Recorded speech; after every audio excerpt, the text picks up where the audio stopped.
Three things. One is that you and I have to agree that the Congress of the United States is not a source for international law, so we are not going to take that Congress very seriously.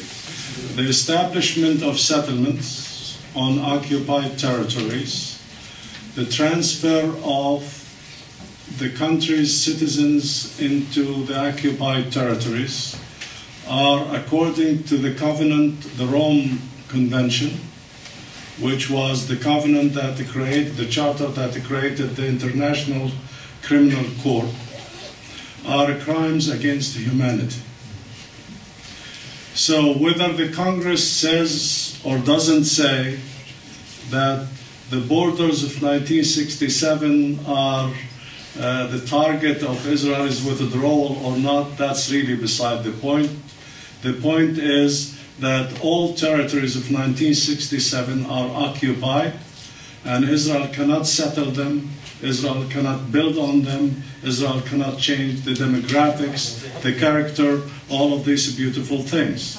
The second thing to bear in mind, and I think it's very important, if we are to wait for Israel to come to its senses, if we are to wait for Israelis to come to their senses, we have a long way to go.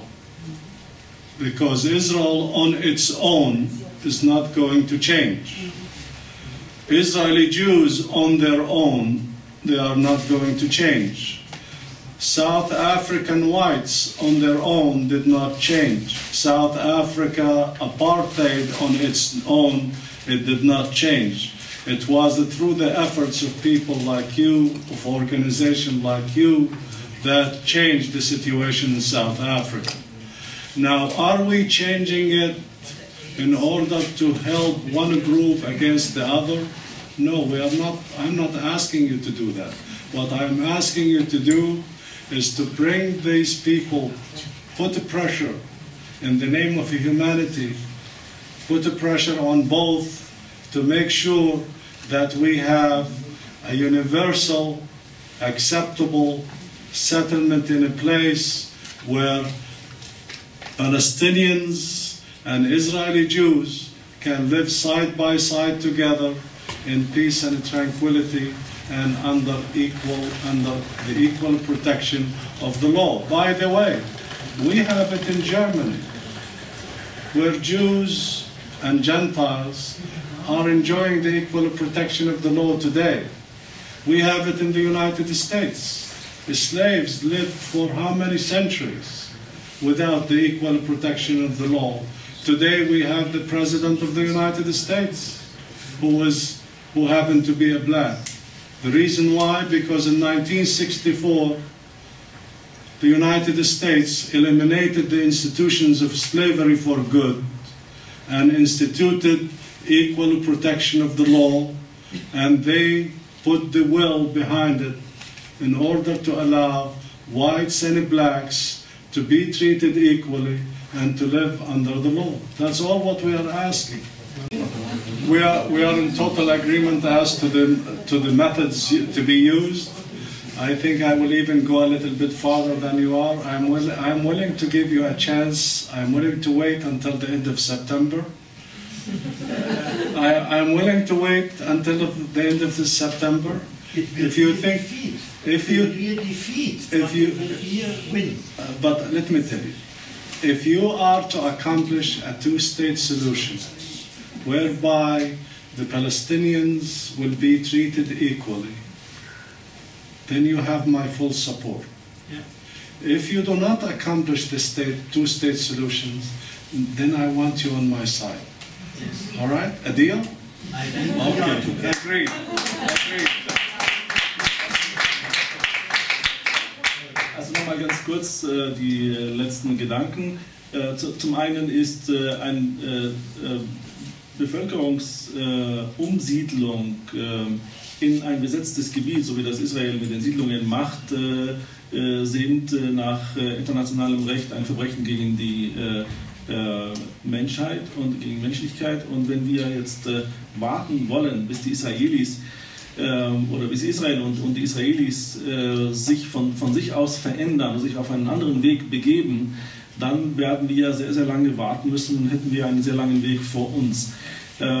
Deshalb ist die Überzeugung da, eine Veränderung von innen heraus ist nicht möglich. Und ähnlich wie in Südafrika war sie auch nicht möglich von innen heraus. Und deswegen muss mit allen Mitteln Druck gemacht werden, auf allen Seiten, auf beiden Seiten, damit sie sich besinnen und einen gemeinsamen Staat gründen, in dem sie Seite an Seite und mit gleichen Rechten und Pflichten dann leben. Wir sehen, dass das in Deutschland möglich war, nachdem Juden lange Zeit diskriminiert und diskreditiert wurden, können sie heute wieder normal mitten in der Bevölkerung leben, ohne Probleme. Die Schwarzen in den USA hatten Jahrzehnte und Jahrhunderte der Sklaverei hinter sich und es war plötzlich 1964 möglich, dass sie doch wieder als gleichberechtigte Bürger leben, indem man die Institutionen, die Trennung und die Diskriminierung offiziell gemacht haben, indem diese Institutionen abgeschafft wurden. Und genauso müssen die Institutionen die Diskriminierung in Israel propagieren und reglementieren, müssen sie genauso abgeschafft werden. Nur dann gibt es eine Chance für eine gemeinsame Lösung. Und dann am Schluss gebe ich Ihnen nochmal eine Chance bis September, wenn bis dahin eine Lösung zustande kommt, eine Zwei-Staaten-Lösung zustande kommt, bei der die Palästinenser nicht mehr diskriminiert werden, sie zu gleichen Rechten kommen, dann bin ich auch bei Ihnen. Aber wenn das scheitern sollte, dann hoffe ich, dass Sie dann auf meiner Seite bin und mit mir für einen gemeinsamen Staat kämpfen würden. The one-state solution that we are talking about was adopted at the Damascus Conference in 1920. So I'm not telling you something new. The one-state solution that I'm talking about was agreed to by native Jews, native Arab Jews, by native Palestinians, Christians and Muslims in 1920. They wanted to live side by side. And also in 1968, it was the program of the PLO in 1968. So I'm not telling you something new. This has been around for so long. In fact, when the various missions of the United Nations, missions of the United States, of Great Britain, later on of the League of Nations, the United Nations, came to Palestine, native Jews, native Christians, native Muslims, all wanted to stay in one country and to live side by side. The only people that did not want to live in one country and side by side were, as my grandfather said, those damn European Jews. Dass die Idee, über die wir heute reden, ja keine neue Idee ist, sondern das ist eine Idee, die bereits 1920 von arabischen Juden, Christen und Muslimen beschlossen wurde. Nur die einzigen, die diese Lösung abgelehnt haben, schon 1920, waren, so wie mein Großvater sagte, die dummen europäischen Juden. Oder die verdammten. One point of clarification that we really have to, you're probably more aware of it than I am, but I want to make sure that those of you who do not know it at least know it. The Zionist project in Palestine did not start in 1942 or 38 to 42 or 45. It did not start during World War II. The Zionist project in Palestine started in 1897. The colonization, the settler movement, the colonization of Palestine began long before, more than 50 years before World War II, before the ascendance of Hitler to power. So their colonial plan, their colonial scheme has nothing to do with what took place in World War II. The realization of Israel was as a result of World War II, or what happened after World War II. But the project itself, which continues to this day, is a colonial, settler, racist program that has nothing to do with anything else that took place in World War II. It was hastened and it was realized as a result of World War II, but it wasn't because of it. Now, to go back to the oil and the question of the oil. What's going on in the Arab world today? A lot of people will say it's not a positive thing. I happen to think that what's taking place, and I'm talking about the willingness of the people to overcome their fear, to sacrifice themselves in order to get rid of their tyranny, and to hope for a better future, is a positive thing. If I was an Israeli, if I was one of these guys controlling Israel today, I would really seriously start thinking, rethinking my approach to politics. Nuclear weapons that Israel has today, chemical weapons that Israel has today, biological weapons that Israel is stockpiling, is not going to solve its predicament.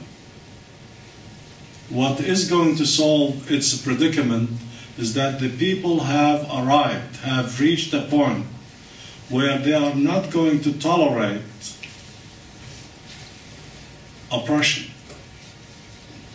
They want their liberties, they want their freedoms.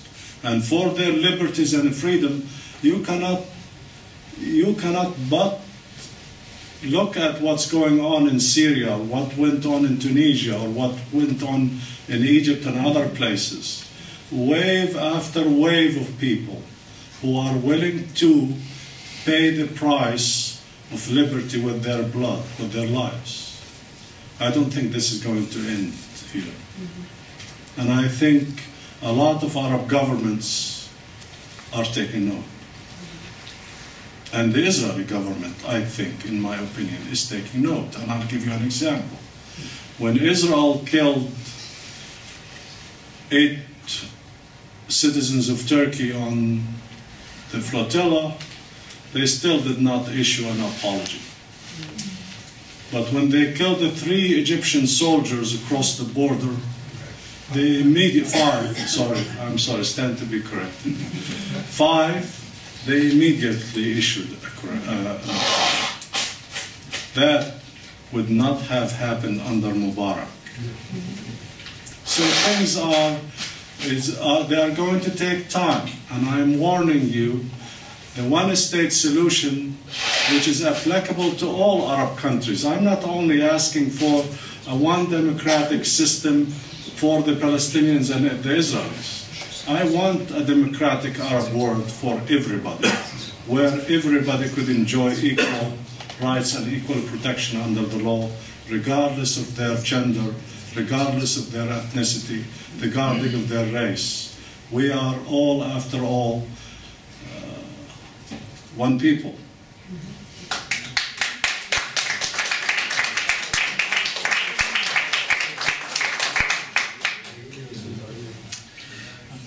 Das zionistische Projekt hat ja nicht erst in den 40er Jahren, also während des Zweiten Weltkriegs, begonnen, sondern die Kolonisierung begann schon seit 1897, also lange, lange bevor Hitler und die Nazis hier an die Macht kamen. Insofern war der Zustand, den wir heute haben, nicht unbedingt das Ergebnis des Zweiten Weltkriegs, wie viele annehmen.